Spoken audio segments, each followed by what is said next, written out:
Tahlil ini memiliki filosofis yang sangat mendalam. Tapi asalkan memang ya urutannya ya ada maksa harus ada niat mantunya.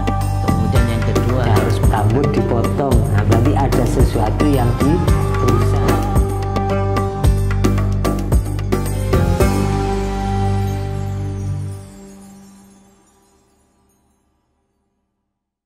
Assalamualaikum warahmatullahi wabarakatuh. Sahabat Yas Media dan Sidogirian yang dirahmati Allah Subhanahu wa taala. Saya Abdullah Nur, senang sekali bisa menyapa para pemirsa yang berbahagia dalam suasana yang sangat indah ini. Tentunya dalam program yang kita tunggu bersama, yaitu Kajian Islam bersama Yas Media.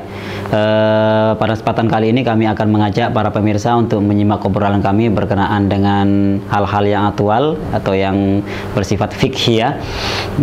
Sudah hadir di tengah kita yaitu narasumber yang akan membahas ini semua, yaitu Ustaz Samsul Arifin Abu. Terlebih dahulu kita sapa dulu beliau. Assalamualaikum Ustaz.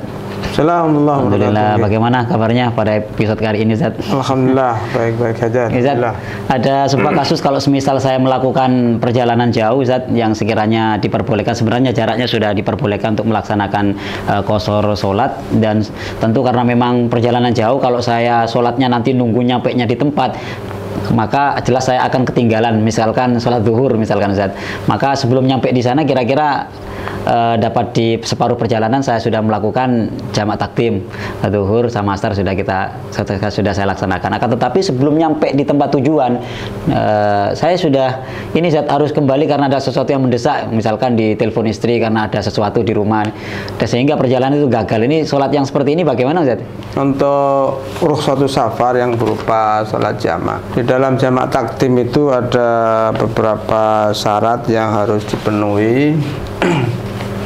Di antaranya adalah niat melakukan sholat jamak di dalam sholat yang pertama.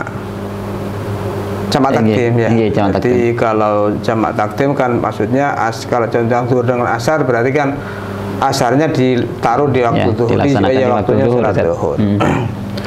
Syaratnya bisa melakukan sholat jamak takdim itu niat jamaknya, niatul jam'inya adalah pada waktu masuk sholat yang pertama. Jadi bisa dibersamakan dengan takbiratul ihram itu, mulai niat jamaknya sampai intinya sebelum salam. Jadi kalau bisa bersamaan dengan takbiratul ihram itu lebih baik. Kemudian syaratnya harus urut otomatis ini. Jadi ketika niat jamaknya harus di sholat ula, ya otomatis harus urut. Artinya tidak boleh asar dulu kemudian zuhur kalau jamak takdim. Harus zuhur dulu baru asar. Karena memang tadi niatnya jamaah di sholat yang pertama, ya tidak bisa sholat asar dulu. Karena belum masuk waktu nantinya. Karena waktunya asar ditaruh sholat zuhur, dalam contoh ini ada termasuk waktu udzur atau ada yang mengatakan waktu darurat. Kemudian sholat yang kedua segera dilakukan. Jadi maksudnya tidak dipisah. Tidak dipisah, kira-kira berapa itu? 2 rakaat sepertinya. Jadi jedanya jeda antara sholat asarnya itu gampangnya intinya langsung. Jadi kalau sampai dipisah yang waktu misalnya cukup untuk melakukan sholat sampai selesai, ini sudah tidak bisa. Sholat sunat 2 rakaat misalkan saja jedanya itu. Kemudian syarat yang keempat diantaranya adalah statusnya waktu melakukan jamak dia sedang menjadi musafir, masih dalam kondisi safar musafir. Jadi khususnya pada waktu takbiratul ihram. Jadi pada waktu takbiratul ihram dia statusnya masih menjadi musafir. Contoh seperti ini yang dikhawatirkan yang mungkin terjadi, maksudnya kan takut ketika di dalam perjalanan sholat dia sudah selesai safarnya, ketika misalnya dia sholat dalam kendaraan. Jadi sholat dalam kendaraan misalnya, khususnya dalam contoh pulang misalnya, sebelum membahas tadi itu ya, sebelum bahas yang ditanyakan, dari dalam contoh pulang dari perjalanan dia melakukan sholat jamak takdim, kemudian pada waktu takbiratul ihram dia masih status musafir. Jadi waktu anggaplah misalnya salam ternyata sudah masuk kampungnya misalnya, masuk tempat tinggalnya, maka berarti waktu salamnya kan sudah bukan musafir. Seperti tidak masalah, jadi boleh-boleh saja. Jadi terkait untuk yang ditanyakan tadi itu, jika memang sholat jamak ini dilakukan ketika dia sudah berstatus menjadi musafir, ya, pengertian menjadi musafir itu setelah dia keluar dari batas tempat tinggalnya. Jadi tempat tinggalnya batas dari ada surul balad bahasanya. Di sini kalau ada batas khusus maka melewati batas itu. Jadi bagi tempat tinggal yang kalau bahasanya di kitab adalah balad dan di situ ada batas khusus, maksudnya memang batas ini tidak gabung dengan batas, anggap umpama di sini dikatakan desa-desa lain. Iya, yeah. Ada seperti memang di contoh di kabupaten itu kan ada batas Gapuro, di sini batas selesai, baru setelah beberapa jarak itu ada masuk tempat lain, masuk kota lain atau masuk desa lain. Kadang ada yang langsung jadi satu, ini batas A sekaligus batas B. Ya. Kalau ini beda nanti. Oh, beda jadi untuk yang punya batas khusus ini ya setelah lewat batas itu. Tapi kalau batasnya yang gabung jadi satu dengan desa lain, anggap desa lain, maka harus melewati umron, bahasanya pemukiman lah kalau saya mengartikan, ya, pemukiman di mana dia tempat tinggalnya. Jadi perkampungan, ya, perkampungan, pemukiman di mana tempat. Saya harus keluar dari pemukiman itu, dari batas pemukiman itu yang ada di desanya dia, ya, ada di desanya itu. Jadi umron bahasanya. Itu sejak itu namanya musafir, ya. Ketika sudah menjadi musafir maka boleh melakukan rukhsah, jadi antaranya adalah sholat jamak tadi itu. Jadi pertanyaannya misalnya kalau misalnya tadi bahasanya gagal berangkat atau sudah berangkat, yang jelas ini waktu melakukan sudah musafir, tapi dia tidak melanjutkan perjalanan karena ada satu hal, setelah sholat, ya, ternyata ya setelah melakukan rukhsah berupa sholat jamak, ternyata harus kembali pulang, kembali lagi, ya, kembali lagi, maka ini ketika sholatnya sudah sah kembali maka tidak masalah. Artinya dia tidak harus mengulangi lagi, karena pada waktu dia melakukan jamak memang sudah memenuhi syarat. Jadi sholat yang kedua dilakukan sudah waktunya sebagai waktu udzur atau waktu darurat, ya. Berbeda kalau nanti asalkan tujuannya, asalkan tujuannya memang sudah memenuhi syarat untuk melakukan rukhsah lagi, tujuan safar maksudnya, tidak maksiat lah. Jadi tujuan safarnya ada sudah memenuhi syarat, diperbolehkan melakukan rukhsah, jamak ataupun qashar, ya. Dan dilakukan sudah keluar batas dari desanya atau pemukimannya, maka sudah sah, sudah resmi, ya.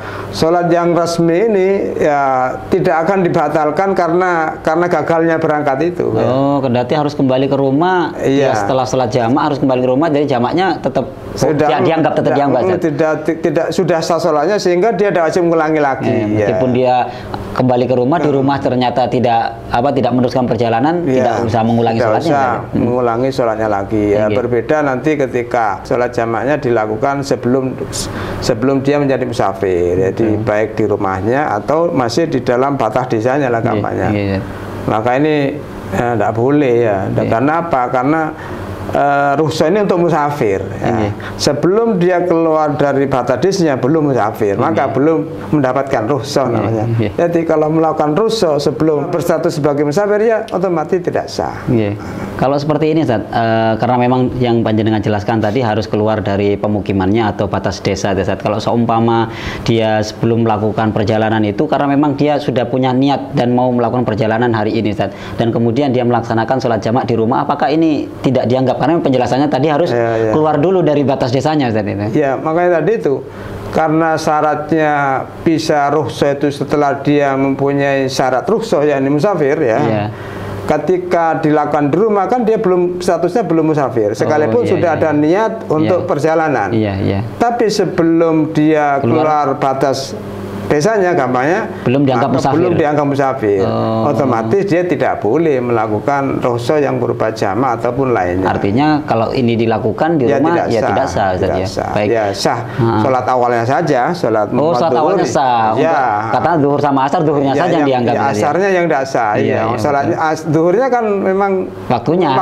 Iya. Tidak masalah. Iya. Terus kemudian berkenaan dengan niat tadi, Ustaz. Kecuali kosor ya lain lagi. Kalau zuhurnya kosor dia tidak sah. Oh iya betul, iya betul. Karena memang statusnya belum musafir. Belum musafir, ya. Berkenaan dengan niat tadi saat yang jenengan sampaikan tadi kan, kalau memang dia sudah menjadi musafir, sudah keluar dari batas desanya, kemudian dia melaksanakan sholat, tapi pada waktu takbiratul ihram dia tidak punya niatan mau melaksanakan jamak, Ustaz.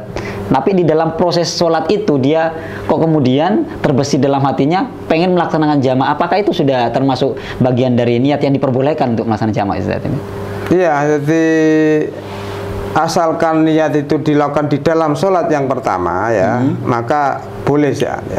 Jadi cuman yang afdal itu kalau bisa bersama dengan takbiratul ihram. Tapi selama dia belum salam di sholat yang pertama, maka boleh melakukan niat jamak. Begitu. Dan otomatis setelah niat jamak, setelah itu ya harus menjamak seperti tadi itu. Kalau sampai dipisah dengan jarak yang seperti tadi sudah cukup untuk sholat sempurna, maka dianggap batal waktunya, waktu jamak takdimnya. Misalnya dia berhenti di tengah jalan ya, sudah safar, dia ada dua tujuan misalnya.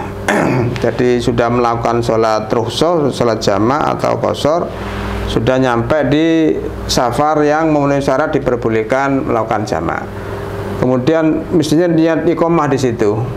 Kemudian setelah di situ ada niatan pergi lagi ke tempat lain. Makanya dia harus dilihat. Kalau tempat tujuan yang baru ini tidak mencapai jarak diperbolehkan rukhsah, maka tidak boleh rukhsah. Sekalipun jika dihitung dari rumahnya mencapai diperbolehkan rukhsah. Karena dianggap ini adalah setelah dia menghentikan niat safarnya, dianggap safar jadid. Ya. Itu sudah dianggap mukim, Ustaz? Iya. Kendati pun pokoknya ingkito istilahnya, ingkito safar. Sudah memutus statusnya dia sebagai musafir. Iya, jadi ingkito safar itu bisa memang diniati mukim langsung ya. Atau memang memang dia sejak awal sudah niat ada di situ lebih dari 4 hari. Iya. Kalau misalkan perjalanannya terlalu jauh, Ustaz, misalkan mohon maaf kita ini mau kalau dari Pasuruan mau ke Lombok, ini perjalanannya menempuh 2 hari misalkan, Ustaz. Ya, dan ini ingkitoknya banyak, Ustaz. Kita istirahat dulu di Probolinggo, kemudian istirahat dulu. Apakah juga termasuk seperti tidak baru, seperti Ustaz? itu, ya. Kalau seperti itu bukan ingkito, jadi namanya hanya istirahat, bukan ingkito. Jadi memang ada niat qat'u, niat menghentikan perjalanan. Jadi kemungkinannya itu tidak ada niatan untuk melakukan perjalanan yang kedua. Itu terbesit ketika ada tujuan baru. Betul. Ada tujuan baru. Itu beda ya. Baik, terima kasih Ustaz sudah hadir pada kesempatan kali ini. Mudah-mudahan manfaat dan barokah untuk kita semua. Pemirsa, itulah tadi pembahasan kami bersama Ustaz Samsul Arifin Abu berkenaan dengan jamak sholat, sudah dibahas panjang lebar oleh beliau. Mudah-mudahan menjadi tambahan informasi dan ilmu yang bermanfaat untuk kita semua. Kurang lebihnya mohon maaf. Assalamualaikum warahmatullahi wabarakatuh.